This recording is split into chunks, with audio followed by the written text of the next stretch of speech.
अस्सलामुअलैकुम वरहमतुल्लाहि वबरकातुहू। नाज़रीन, उम्मीद है कि आप सब खैर आफियत से होंगे। मैं हूं आपका मेज़बान मोहम्मद हसन और आप देख रहे हैं मदरसा.pk का इंतहाई मुफीद प्रोग्राम मदरसा इंटरव्यूज़। अल्हम्दुलिल्लाह, मदरसा इंटरव्यूज़ के प्लेटफॉर्म से बड़ी बड़ी इल्मी शख्सियात के इंटरव्यूज़ नशर किए जा रहे होते हैं और मकसद ये है कि इल्मी रसूख की तरवीज के लिए नुमायाँ इल्मी खिदमात सर अंजाम देने वाली शख्सियात को आपके सामने लाया जाए और आप उनकी खिदमात को सुने, देखें और उनके तजर्बात से मुस्तफ़ीद हों। इसी सिलसिले में आज हमारे साथ मौजूद हैं मेहमान खुसूसी डॉक्टर यासिर अब्बास साहब, जिनका ताल्लुक कश्मीर से है लेकिन इस वक्त रिहाइश उनकी फैसलाबाद में है, क्योंकि साथ रिफा यूनिवर्सिटी के अंदर भी उनकी माशाल्लाह काफ़ी खिदमात हैं।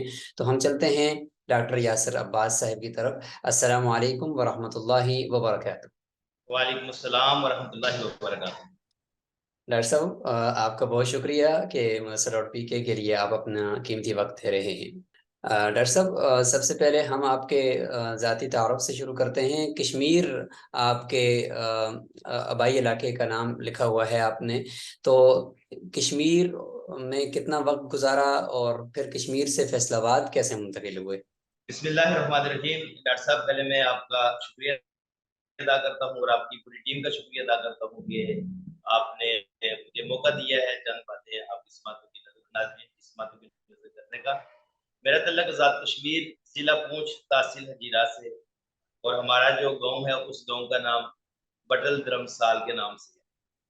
हम बिल्कुल बॉर्डर के करीब रहते हैं, यानी हमें और बॉर्डर में सिर्फ 1 किलोमीटर का फासला है। ऐसा समझ लें कि हम अपने घर के दरवाजे खोलते हैं तो सामने हमें इंडियन आर्मी नजर आती है। तो मेरी पैदाश वहाँ की है, फिर मैंने मैट्रिक वहाँ से किया। मेरी तालीमी दौरानिया जो है ना वो भी बड़ा एक उसकी भी एक अजीब सी कहानी है। हमने हम्म, जिस दौर में अपनी प्राइमरी तक तालीम हासिल की है, पत्थरों के ऊपर बैठ के, हम्म। टाट बने होते थे उनके ऊपर बैठ के, ये आर्मी की वजह से हमारी ना बहुत सारा नुकसान हो गया था। हमारे स्कूल नुकसान हो गए थे, हमारे अपने करीबी लोगों के शहादतें हो गई थी, हमारा पूरा घर ही यानी कि काफी सारा मोहल्ले में इलाके में। लेकिन हमने उन दौरानिये में भी अपनी तालीम को जारी रखा। बड़ा वो वक्त हमें, मैं अभी भी कश्मीर गया था, मुझे याद आ रहा था वो पत्थर देखकर, वो पहाड़ी देखकर जिसके नीचे हम बैठ के पढ़ा करते, सर्दी बारिश में। और बड़े टीचर की सहूलत होती थी और कुछ तकरीबन 50 स्टूडेंट पढ़ने वाले थे। मेरे साथ जितने भी दोस्त पढ़ने वाले थे माशाल्लाह, इस आज़ाद कश्मीर के अंदर काजी की सीट के ऊपर भी तैनात थे और उसके अलावा भी बाकी भी बड़ी अच्छी जगह के ऊपर हैं। तो प्राइमरी मैंने वहाँ से किया, मिडिल फिर मैंने जो हॉस्पिटल था हमारा वहाँ से यूनियन काउंसिल, फिर आगे मैंने मैट्रिक भी गवर्नमेंट स्कूल से किया। मैट्रिक के बाद मैंने एफएससी का फर्स्ट पार्ट किया। तो फिर अल्लाह ताला ने मन युरिदिल्लाहु बिही खैरन युफक्किहु फिद्दीन, अल्लाह जिसके साथ भलाई का इरादा करता है, दिन की समझता है। फर्स्ट ईयर मेरा पेपर देने के टाइम करीब था तो फिर अचानक ही मदरसे का रुख हुआ। तो फिर काफी सारे मदारस देखे गए, एडमिशन भी क्लोज थे। फिर ये हुआ कि चकसवारी में एक दारुल मोहम्मदिया गोसिया बेरा शीर की ब्रांच है, वहाँ पे मैंने दरस निज़ामी का आगाज किया 2011 में। फिर उसके साथ मैंने एफए भी की है, ये बीए की है, साथ में अपना मैंने बेरा शीर से अपना दरस निज़ामी मुकम्मल। माशा 2017 की मेरी दारुल मोहम्मदिया गोसिया बेरा शीर से फरागत। ये मेरा सफर जो था, ये मेरे कश्मीर का सफर था। और आखिरी साल मेरा जो दौरे तालिब इल्मी का बेरा शीर। यहाँ से माशा फारूक होने के बाद फिर मैं दारे अरकम स्कूल था उसमें मैं एज ए प्रिंसिपल रहा। पहले ये दार अरकम स्कूल कहाँ पे है? दारे अरकम स्कूल हजीरा शहर के अंदर था। ठीक है। तो उसमें मैं 6 महीने पहले रहा वहां पे, उसके साथ में आर्मी में फिर मैं 5 महीने तक मेरी खिताबत करता रहा। तो मेरे चांस भी थे कि मैं आर्मी में मुकम्मल खतीब लग जाता, लेकिन मैंने अपने आप को, अच्छी जॉब थी लेकिन मैंने अपने आप को ना अच्छा मुझे नहीं लगा। मैंने कहा कि मैं ना आजादाना कोई ऐसा जो मैं पढ़ा है इसको मैं आगे लोगों तक डिलीवर करूं और लोगों को मैं दीन की तरफ लेकर आऊं, एक जज्बा था। फिर अभी जो ये ब्रांच है इस वक्त मेरे पास जियाउल इस्लाम एजुकेशन कम्प्लेक्स का नाम तब्दील किया हमने। वैसे इसका नाम दारुल नक्शबंदिया जियाउल इस्लाम बेरशीर की ब्रांच नंबर 113 में। मुझे बेरशीर की तरफ से 2018 में लेटर उसूल हुआ कि आप इस ब्रांच को ज्वाइन कर ले। आजाद कश्मीर से फैसलाबाद का कोई तकरीबन 14-15 घंटे का सफर था। मैंने फिर इस सफर को खुशी से कबूल किया और मैं यहाँ पे आ गया। उस वक्त मैं फकत मेरा शिफ्ट से मेरी फरागत हुई थी। यहाँ पे बच्चों की तादाद तकरीबन 33 बच्चे थे। उसमें कुछ 4-5 बच्चे शोबा दर्स निज़ामी के थे, बाकी बच्चे शोबा हिफ्ज़ के, 2-3 असातिज़ा थे। फिर यहाँ आके बैठ के पाकिस्तान में चक जुमरा की तहसील, ये फैसलाबाद की तहसील है चक जुमरा।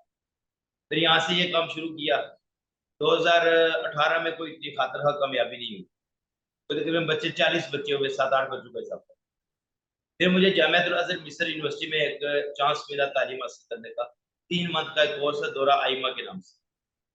फिर मैंने अपने वालिदैन से मशवरा किया, तो मैं फिर उस प्रोग्राम में चला गया जामियातुल अज़हर मिस्र यूनिवर्सिटी।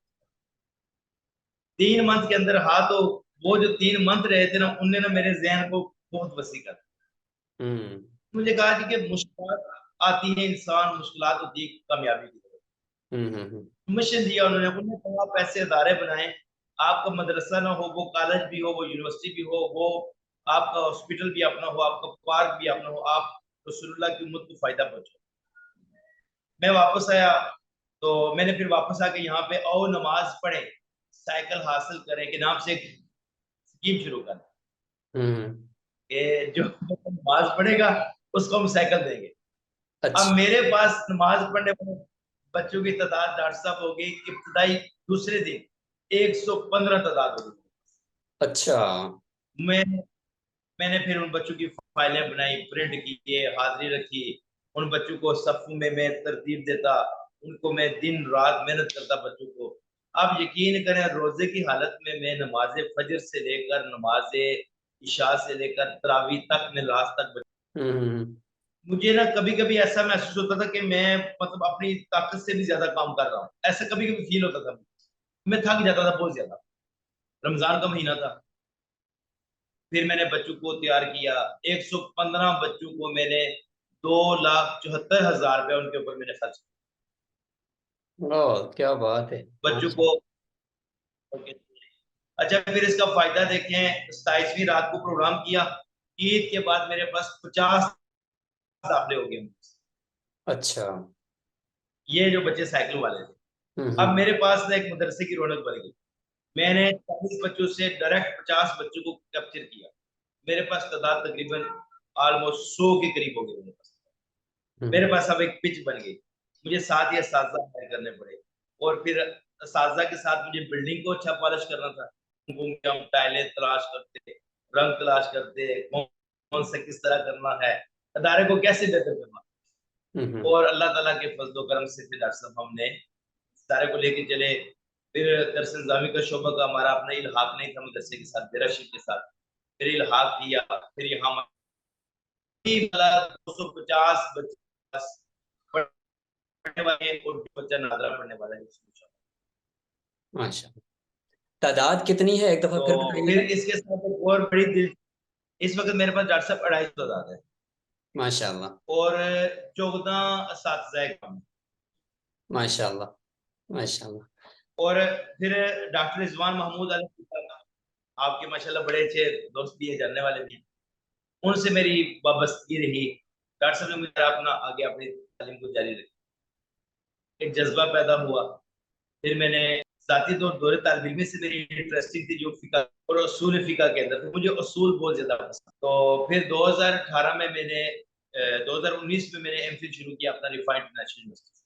फिर एमफिल कंप्लीट हुआ, उसके साथ मैंने तखस्सुस जामिया फरीदिया, और फिर मैं पीएचडी में अल्हम्दुलिल्लाह इस्लामिया यूनिवर्सिटी बहावलपुर से मैंने शुरू किया अपना, मेरा चौथा। उसके साथ फिर इंग्लिश कोर्स, लैंग्वेज कोर्स, फारसी कोर्स, अरबी कोर्स, कंप्यूटर कोर्स, ये मेरी ज़िंदगी का हिस्सा बनते गए। और फिर मैं ऐसा भी डॉक्टर साहब हुआ कि मैं सारी रात सफ़र करके सुबह आके मैं अपनी क्लास भी पढ़ाता। 8 पीरियड में दर्स निज़ामी के पढ़ाता। माशाल्लाह। माशाल्लाह, बहुत खूब। बड़ी मेहनतें हैं आपकी माशाल्लाह डॉक्टर साहब। अच्छा, पीएचडी का के हवाले से आपने जिक्र किया, तो पीएचडी कहाँ तक पहुंची और बहावलपुर यूनिवर्सिटी से है, और थीसिस किन मौज़ूआत के ऊपर हैं, इस हवाले से ज़रा गाइड कीजिएगा। डॉक्टर साहब, मेरा जो असल फेवरेट सब्जेक्ट था उसूल फ़िक़्ह था। मैंने एमफिल में काम किया, इमाम शाफी और इमाम तहावी के असूलों को जमा किया, जमा करके इनके असूलों का तकाबल किया कि इमाम शाफी का मनहज क्या है और इमाम तहावी का मनहज, क्योंकि इमाम तहावी फिका शाफी और फिका हनफी का इनके अंदर इम्तजाज पाया जाता है। अगर दूसरे लफ्जों में कह ले कि फिका हनफी इमाम तहावी वकील है, वकालत की हैसियत है उनकी। तो इसलिए मेरी विश हुई है कि मैं अपने इसी टॉपिक को आगे लेकर चलूं। अब इस टॉपिक को मैं लेकर ऐसे चलना चाहता था जिसको फिका शाफी को भी रखना चाहता था, हनफी को भी रखना चाहता, मालिकी को भी और हम्बली को, चारों फिका जात को मैं लेना चाहता। इसके ऊपर फिर मैंने देखा कि काफी सारी नौयत ने काम की, तो मैंने फिर इसमें इमाम मोहम्मद रहमतुल्लाह अलैह की किताब है फिकी मनाक्शा, जो इमाम मालिक के साथ उनके 3 साल मदीना तो रसूल सल्लल्लाहु अलैहि वसल्लम में हुए ना, हदीस को तो उन्हें मोता इमाम मोहम्मद में जमा कर दिया, और जो फिकी मनाक्शे थे उनको उन्होंने किताबुल हुज्जती अला अहलिल मदीना, इसके ऊपर मैंने वो फुकहा है, यानी कि अहले राय भी है और अहल हदीस भी है, जिसमें यानी कि इमाम आजम अबू हनीफा भी है, इमाम अहमद भी है, इमाम यूसुफ भी हैं, इस तरह की एक अहलुल राय भी हैं और अहलुल हदीस भी हैं। तो इनको हमने क्या कर दिया, इन दोनों का मैंने तकाबल और इन दोनों के मनहज, इन दोनों के असूल, इन दोनों के ज़वाबित, इसके ऊपर मेरा ना रिसर्च शुरू है अभी। माशाल्लाह माशाल्लाह, चलिए अल्लाह ताला कामयाब फरमाए। बहुत बड़ी मेहनत है। इमाम तहावी का जिक्र आपने किया तो यकीनन उनकी जो किताब है तहावी शरीफ शरह मानिल आसार, तो उसके अंदर जो उन्होंने तकाबुल किया है और दूसरे फ़ुक़हा की जो हदीस हैं, मुस्तदल्लात हैं, उनको भी जिक्र करना, फिर अहनाफ के जिक्र करना, फिर उनके आखिर में उनका कंक्लूजन करना और फिर अपना एक नज़र पेश करना, ये बहुत ही यानी एक मुफीद काम उनका हुआ है। यकीनी तौर पर आपकी ये बात बहुत ज़बरदस्त है। अच्छा डॉक्टर साहब, आपने अपनी इल्मी खिदमात का भी जिक्र साथ साथ किया कि इदारा माशाल्लाह आपने चलाया शुरू से आखिर तक, उसकी सारी तरतीब से आपने जिक्र किया। इस तरीके से माशाल्लाह आपकी खिदमात उसमें बहुत अच्छी थी कि आपने वो जो मोटरसाइकिल, वो साइकिल की जो इनामात बच्चों को दिए, माशाल्लाह ये बहुत ही ज़बरदस्त थे। इसके अलावा और क्या क्या आपकी खिदमात हैं जो आप चाहें कि मैं अपने नाजरीन के सामने जिक्र करूं? जी बिल्कुल डॉक्टर साहब, मैं ना यतीम जो बच्चियां हैं ना, यतीम बच्चियां तहसील चक जुमरा के अंदर, तहसील जिला फैसलाबाद के अंदर, यतीम बच्चियों को मैं अपने अदारे से अपने खर्चे के ऊपर यहाँ उनकी शादी करके रुखसत करता ओह हूँ। माशाल्लाह। इल्मी खिदमात के साथ साथ अगर देखा जाए ना कि मतलब कैसे, अभी तक अल्हम्दुलिल्लाह 28 बच्चियों को हमने, या यतीम बच्चियां गरीब जिनका, उनको हमने रुखसत किया है अपने खर्चे के ऊपर, अपने दोस्तों के तावन के साथ। माशाल्लाह माशाल्लाह, ये बहुत बड़ी बात है, बहुत बड़ी तो बात। मदारस अभी भी, बल्कि नवंबर में 2 3 4 बच्चियों की शादी है जिन बच्चियों के वालिदैन नहीं है, और उन उसकी तर, बच्चियों के लिए हमने, उसकी और तरतीब मेरा आप क्या ये करते है। हैं? मसलन उसकी तरतीब कैसे होती है? जी जी, उनको उनके जहेज वगैरह की तरतीब तब आप उसकी करते हैं, होती है कैसे कि करते जहेज, हैं? जी जी डॉक्टर साहब, जहेज की सूरत हाल नहीं होती है हमारे पास। हम्म। हम जो लड़के वाले होते हैं उनको पहले हम कायल करते हैं, कहते हैं कि ये हमारी बेटी है, जहेज का जो कंसेप्ट है वो उसको खत्म किया है, और हम पहले फिर ये भी कहते हैं कि बच्ची को फिर आपने कभी जिंदगी में इसका ताना नहीं देना है। हम बच्ची का यहाँ पे ही खाने का तमाम करते हैं। यहाँ पे खवातीन के लिए हमने अलग से जगह बनाई हुई है, जो मर्द हजरात हैं उनके लिए अलग से जगह बनाई हुई है।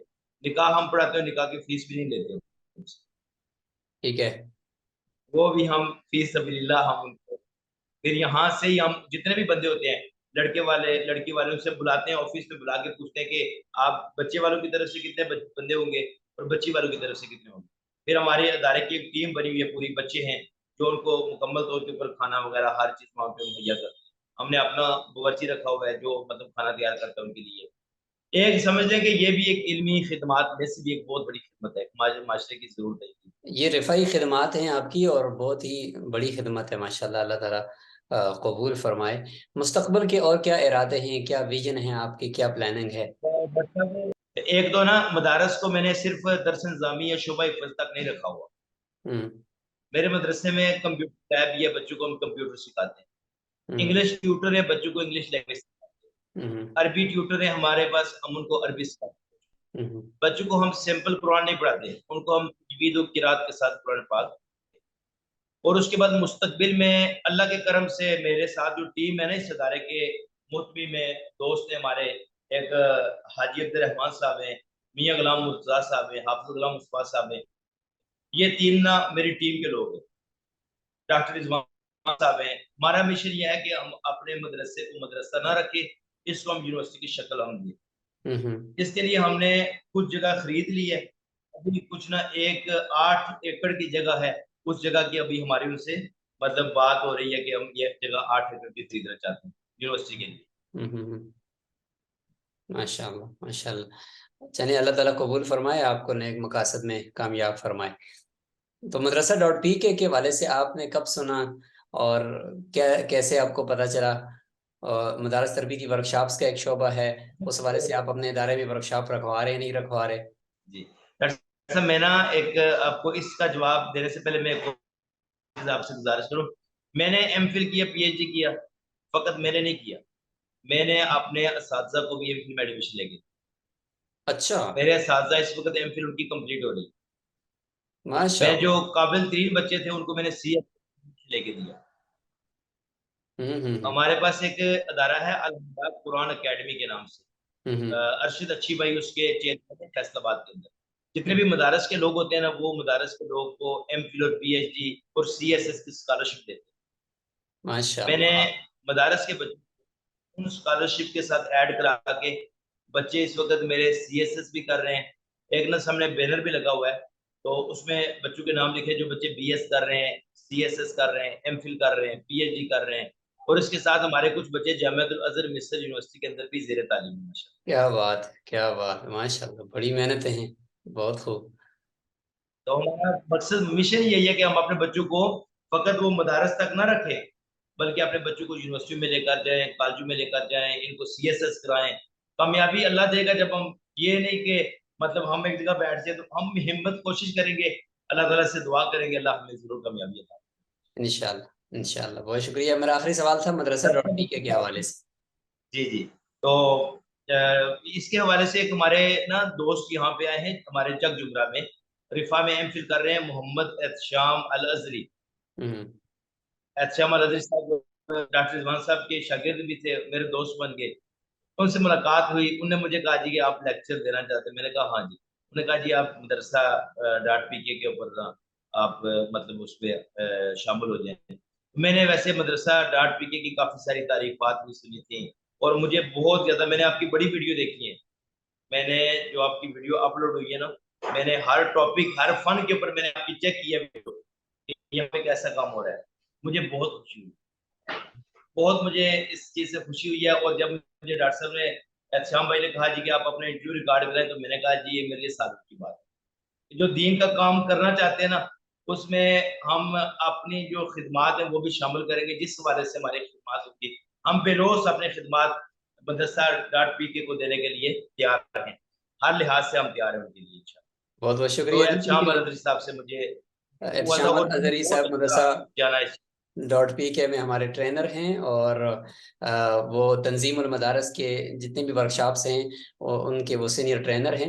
हमारे पास अल्हम्दुलिल्लाह टीम है हर विभाग के ट्रेनर्स की। तो अगर आप अपने इदारे में वर्कशॉप रखवाएंगे तो इंशाल्लाह एहतशाम अज़हरी साहब टीम लेकर आपके इदारे में ज़रूर हाजिर होंगे। डॉक्टर साहब, आपका बहुत बहुत शुक्रिया कि आपने बहुत ही अपनी आली खिदमात मंजर आम पर लाई।